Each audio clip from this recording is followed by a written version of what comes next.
The Trans Am Championship on CBS Sports Network is sponsored by Three Dimensional Services Group. Prototype production proven. By Pirelli. Power is nothing without control. And by First Energy, the official energy of Trans Am Racing at Mid-Ohio.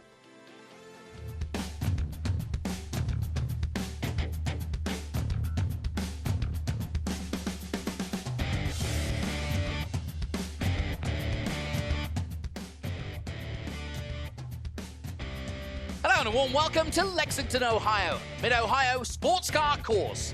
We're here for round 7 of the Trans Am Series presented by Pirelli. It's been an incredible season so far across all the classes. Last year's champions really aren't getting it all their own way. Let's take a look now at some of the highlights of the season so far. Here we go then.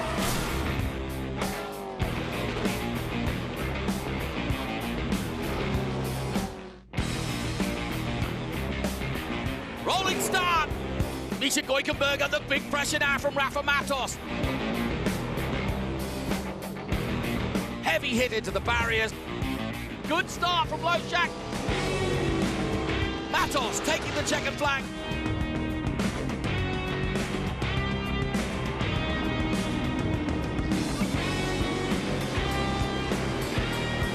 Loshak can do nothing about it. No stopping this man.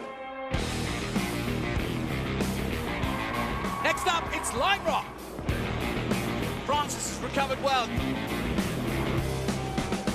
Nicely done. Chris Dyson now leads the TA Championship.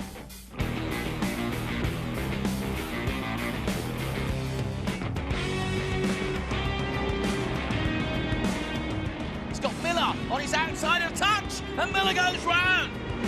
Through, and Matos has also gone out. To the wall goes the 18-year-old.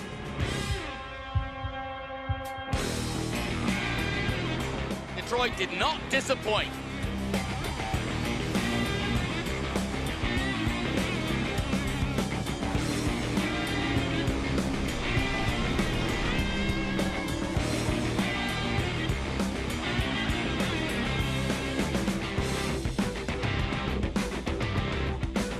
What more can you say?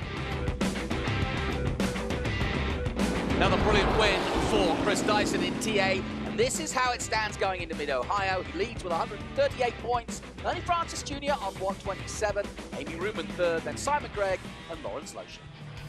But it's Ernie Francis Jr. who's Dyson's biggest challenge.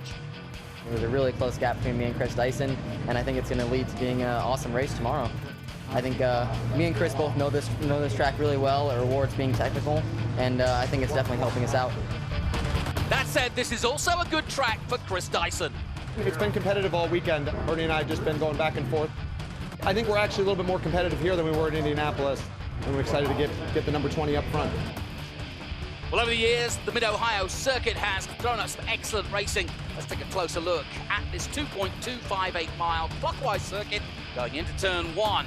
Very fast through there, 4th gear, then into the keyhole turn 2. Got to get a good exit out of here through the kink at 3, and then the first real overtaking opportunity at 4 under braking, then through the S's 5, 6, 7, and 8, then down through Thunder Valley, and the last complex is the carousel.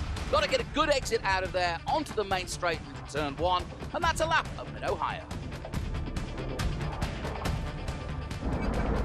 So the grid for the TA race sees Ernie Francis Jr. and Chris Dyson on the front row. Then it's Peterson and Pintaric, Adam Andretti, Amy Ruman, John Bokum, and Kerry Hitt. So then, rolling start, and the advantage is important at the start. It's going to be Ernie or Dyson. Who's going to take it, Jake? I don't know. I think Ernie's got the advantage being on the right side there, but Dyson's coming on pretty strong. And a good start from Dyson, but Francis squeezes through under braking and takes the lead here at Mid-Ohio. Dyson slots into 2nd place. Peterson looks as though he's managed to hold on to 3rd. Slight lock-up, I think, by Amy Ruman. And yes, Peterson is there, and Andretti is just ahead of Pintaric. There's Ruman going through in the number 23, all red. And it's going to be Francis Jr. leading them over the strip for the first time. Dyson with work to do, the championship leader. Yeah, and I think Andretti's pretty hungry as well. He's the 2nd race back this year, first one back in Indy, so I think he's going to be going pretty hard as he tries to take over Peterson. And the Corvette making a very aggressive move. Somebody else locking up just ahead. Was that Dyson locking up? And Andretti side by side out of the exit of 4. Good racing here already here at Mid-Ohio. And Andretti, as you quite rightly point out, is hungry. And now Dyson all over the back of Ernie Francis Jr. A really exciting start to this Mid-Ohio race. Yeah, I think Andretti's obviously faster than Peterson. He's just that going through the S's there, that's a hard place to pass. Yeah, there's not that many obvious overtakes here at Mid-Ohio. Obviously into turn 1, the keyhole's another, and then going into turn 4 where we saw Francis Jr. take the lead early on. Now Dyson's starting to wind himself up as he go on board now with the championship leader in the Ford Mustang. Dyson with a brilliant win at Lime Rock, and his confidence has been sky high all season. And now he's going to chase down Ernie Francis Jr., who is definitely on a run himself in terms of the championship. And this would be an important win for his championship hopes as we go back on board with the Cadillac of David Pintarik. You can definitely see through his front glass that Andretti's probably going to make a move in the keyhole there. Yeah, we've got two really distinctive battles going on. There's the Andretti battle. Here's the Dyson battle for the lead, and Dyson in second place. As here comes David Pintarik. Yep, the beautifully painted and very resplendent and patriotic coloured Cadillac of Pintarik. And now Francis Jr. doing a really good job of holding off this man in the Ford Mustang, Chris Dyson. Dyson, though, has got to be careful. He can't be over-aggressive. He has that championship lead, and he doesn't want to give too many points away to Ernie Francis Jr., but it's going to be tough to overtake here. Yeah, and that's one thing that I know Dyson's thinking of is I want to get up there. I want to get his back bumper, but I don't want to mess up my championship as well. And he's on double duty as well today, Chris Dyson. He's also doing the Xfinity race as well, so it's a busy day as they fire through turn 1 again. And Dyson very aggressive as we go on board with Ernie Francis Jr. And while he's looking in his mirrors, he's in control of this race here at Mid-Ohio. He pulls on the belts once again, our leader. We'll take a short break. We'll be right back from Mid-Ohio after this.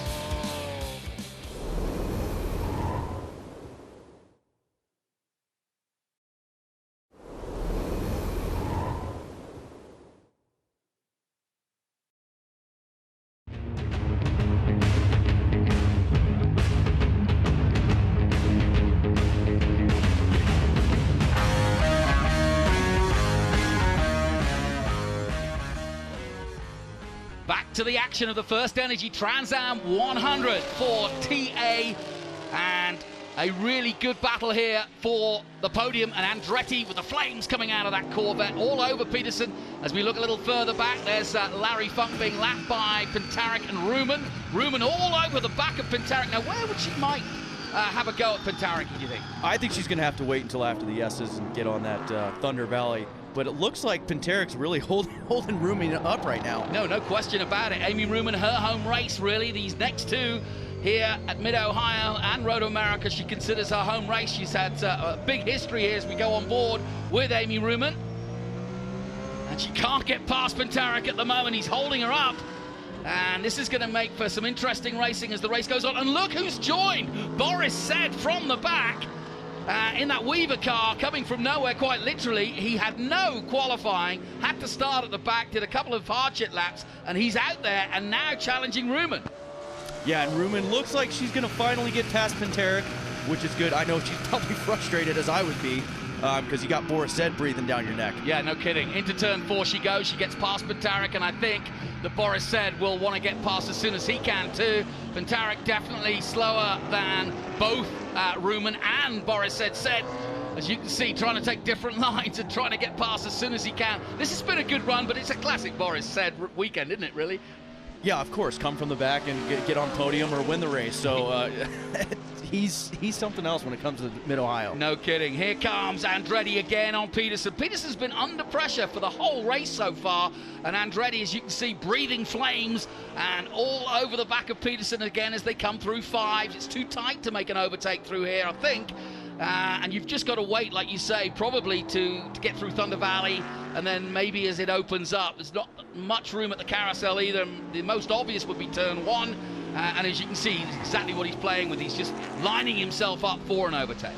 Yeah, and you can clearly see Andretti's much faster than Peterson, so it's only going to be a matter of time. He's probably just wearing him down, making him look in his mirrors at this point. Coming towards the carousel now, Peterson with the number 17 in his mirrors, and again, as they come into the carousel, look at the pace that Andretti's got. Surely he's going to get good drive out of here and make a move. As we go on board now with Adam Andretti. Under the bridge at turn 1, a classic overtake. We've seen IndyCar and now Trans Am so many times before with that overtake down towards the keyhole now, but a good, clean move by Andretti to go into third. Yeah, and that was just him biding his time, setting Peterson up to get that perfect pass. It's been a good run from Andretti. He didn't start the season and came in at Indianapolis. Never easy to come into a series halfway through. And look at this, Boris said getting through on Amy Ruman.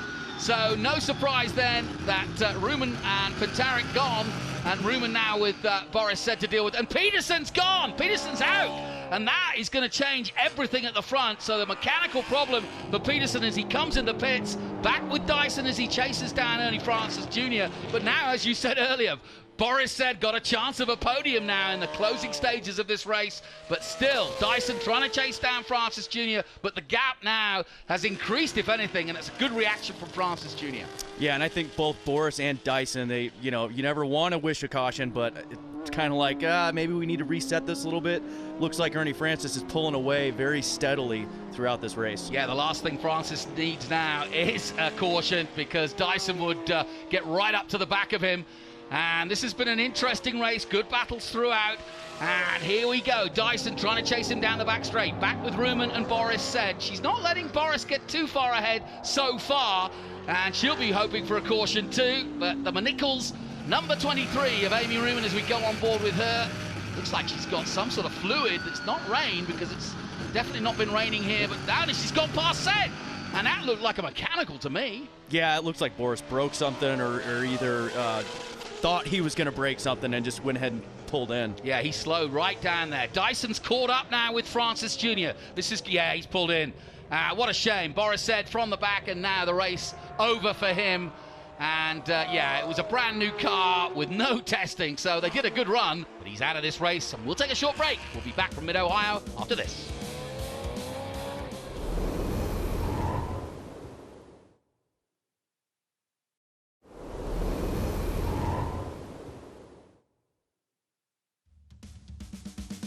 Welcome back to Mid-Ohio, where our TA race is in full swing. Let's talk to our contenders about how to win. It's hard to pass here. We got to improvise and make some moves happen. I think it's going to be a hell of a race. Yeah, we've been trying to claw ourselves back after the first couple of races that we had. They weren't the best for us. It comes down to this chassis setup and then driver behind the wheel. Now, let's see if they can put the theory into practice, because they need to do some passing here. They're behind David Pintarik in the Cadillac, and this is crucial. Francis Jr. now has got Dyson right behind him, but he can't get past Pintarik. Yeah, and I wouldn't be surprised if there's some conversations in the pits after this race with Pintarik, because I know Ernie does not want Dyson to catch up to them right now. No, and this is playing into Dyson's hands perfectly, because he was quite some way behind Francis Jr., and now look at him. He's all over the back of him, and try as he might, Francis Jr. just can't get by, and Pintarik is really, really causing a problem here for Ernie Francis Jr. You can almost see how frustrated he is by the movement of the car behind. And into turn 1 they come, and still as they head towards the keyhole, no change. No, and Ernie's going to try here, I hope. If I were him, I would, because it's very frustrating, yeah. And here comes Dyson on Francis Jr. Oh, for a moment then, Dyson tried to go around the outside of the keyhole, might get him down the back straight.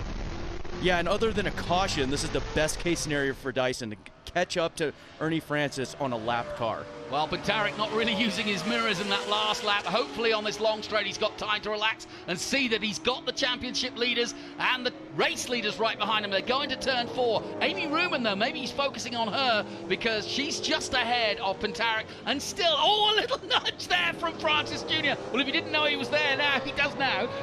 Yeah, exactly. It's like, hey, I'm here. You need to move over now. Tough racing in Trans Am, but that's how we love it here. And Francis Jr. aware that he could lose the lead to Dyson if he's not careful and doesn't get past Pintarik soon. And then they'll have to get past Amy Ruman as well. This is starting to get a little frenetic here at the front, and stress You can see for Francis Jr. here, under pressure now from Dyson, and it just needs Dyson to get through and get past Pantaric, and he's got this race. Francis knows it. He's trying to come alongside of the carousel. Can't make a move there. Maybe at turn 1. That's the next best overtake. But here comes Dyson on Francis, round the outside at turn 1. Can't quite pull it off. What great racing. Now down towards the keyhole. Yeah, and oh, no! And a caution comes out. Oh, a big hit. Larry Funk hits the barrier by the looks of things. That's a nasty incident. He was leading the GT class, and as you can see, the leaders going through. We'll have another look at it. What happened here? yeah, it looks like he dropped wheels and just kept his foot in it and turned him around there. What was he thinking? I'm not sure. I think he just kept his foot in it and it caught the grass and spun him around. Yeah, you'd think he'd let off a little, but he didn't. He just kept his... I guess he was trying to pile through, but that is a very, very fast corner. Thunder Valley, and it just got thundered by Larry Funk. Okay, so that's going to bring out the caution that now this is terrible news for Ernie Francis Jr. because, look, he's going past the incident, and any racing driver will know that that is not a quick incident to clean up. And we're now running out of time for the race itself. It's a 100-mile race or a timed race, and it now well could be that we finish under caution because, you know, there's no time to get that car cleared away. But we may get one-lap sprint, and if we do, then Dyson's got a chance of winning this race. Yeah, and Dyson will be pretty aggressive if he does, if we do get that one lap. But right now, if I'm Ernie Francis, I'm smiling, hoping they end it. And if I'm Dyson, I'm like, let's get this car off the dang track. Well, they've done a good job of getting it away, but will we have time? It's really now a race against time. And Francis Jr. looking for a win, an important win it'll be if they do finish under caution. And Dyson just hoping, praying to get another lap in. Same for the SGTs as well, but GTs has ended quite abruptly. And yes, it's going to be a checkered flag caution finish, and Ernie Francis Jr. is going to win at Mid-Ohio. A very, very important win to close the gap on Chris Dyson, who takes second, Adam Andretti taking third, and Amy Ruman in fourth place.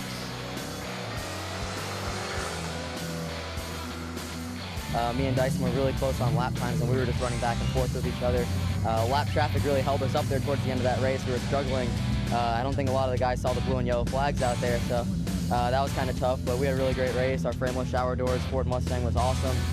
Can't thank everyone at Breathless enough. They did a great job on the car. The car was flawless all weekend. We were pretty much fastest in every section we did, and can't wait to take this over to Road America. And no question that Ernie Francis Jr. is in the mood. Just 5 points behind Chris Dyson now. Amy Ruman still third, Simon Gregg fourth, David Pantaric in 5th place. Now, there was plenty of action also in the SGT class. We'll take a short break. We'll be back with that after this.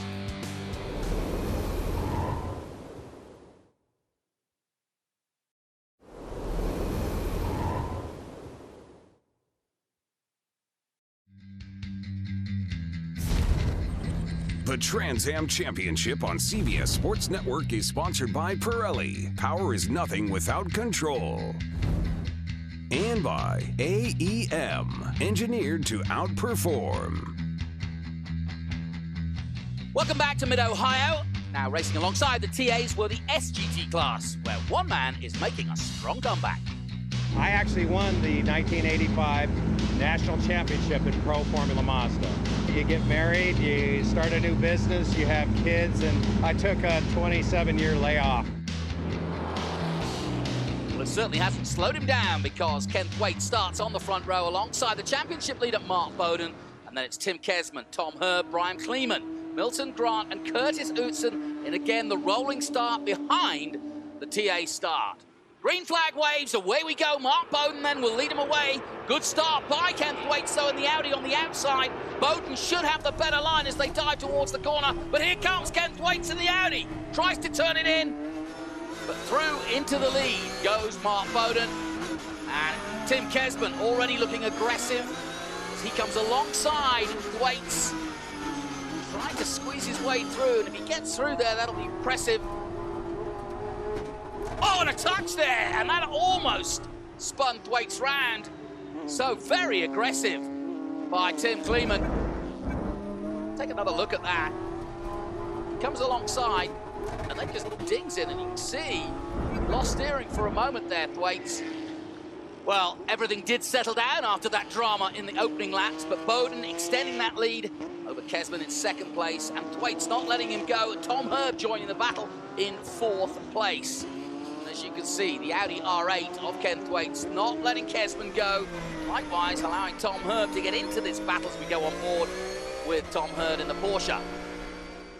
Now, coming into Mid-Ohio, Mark Bowden had a 20-point lead over Brian Kleeman, who drives the Ford Mustang. Then it was Lee Saunders, Chris Utzon, Tom Herb, and then Kesman in 8th position, the man we're on board with now, and then Ken Thwaites, who only joined the championship at the Indianapolis race, so this only his second outing, but he's looking good for another podium here. Just joining this battle at the back now, the man second in the championship, Brian Kleeman in that Ford Mustang, as they head now down towards turn 4, and it looks as though Ken Thwaites in the all-black Audi is going to try to make a move. He's going around the outside.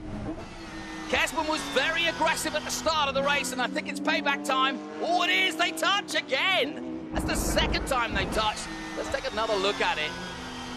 Well, Thwaites said, anything you can do, I'll do it too. And he squeezes through. Nicely done by Thwaites. Meanwhile, there in the GT class, the lone runner, that's Larry Funk in the Ford Mustang. Pretty much on his own at the moment. And here is our leader in SGT, Mark Bowden. And he'll extend that 20-point lead now, and he's been in a world of his own. He's only worried about back markers now, but I don't think there's too many there. And he should be worried, I suppose, about the TA boys coming through, because, of course, they race the TA and the SGT class together. So eventually, we expect the likes of Ernie Francis Jr. As here comes Ken Thwaites, just passing the GT man, Larry Funk, and going in pursuit of Mark Bowden. He's on his own, too. He'll be hoping for some cautions, I'm sure. Might just get them here on a weekend that we've seen plenty of action. This has been a great return after 27 years for Ken Thwaites. Hasn't lost any of his speed, and he's got a beautiful Audi R8 to go racing with. Meanwhile, I'll bet Larry Funk is having fun in the Ford Mustang, and I just saw Francis Jr. in the background. So here come the TA leaders now to come past our battle, and this is where it gets crucial for SGT, because TA are a lot faster, as you can see. Tom Herb getting out of the way of Ernie Francis Jr., but he's got to keep a look at his mirrors, because he's in his own race for his own championship. Brugos, Chris Dyson as well. And Mark Bowden showing no signs of slowing down and on course for another victory here at Mid-Ohio. Leads the championship at the moment, and I can't really see anybody stopping him. This has been a relatively easy run for the Porsche 911 full line car, and he should, bar any cautions, cruise to victory ahead of Ken Thwaites. And then this man, Tim Kesman, has got a good gap, as you can see, from third to fourth place, where there is Tom Herb chasing him down. Now we do have a caution, and that could change the complexion of this race dramatically. Oh, and it's Larry Funk in the GT class, has smashed into the wall by the looks of things. Let's see what happens. He comes into Thunder Valley, very hot, doesn't let off, and then just spins it on the dirt and then straight into the opposite barrier, destroying the car and bringing out the safety car. Not a surprise. And sure enough, the race will finish under safety, and that means that Mark Bowden will win once again here at Mid-Ohio and extend his lead in the championship. Ken Thwaites taking second place, Tim Kesman third place, Tom Herb fourth, and Milton Grant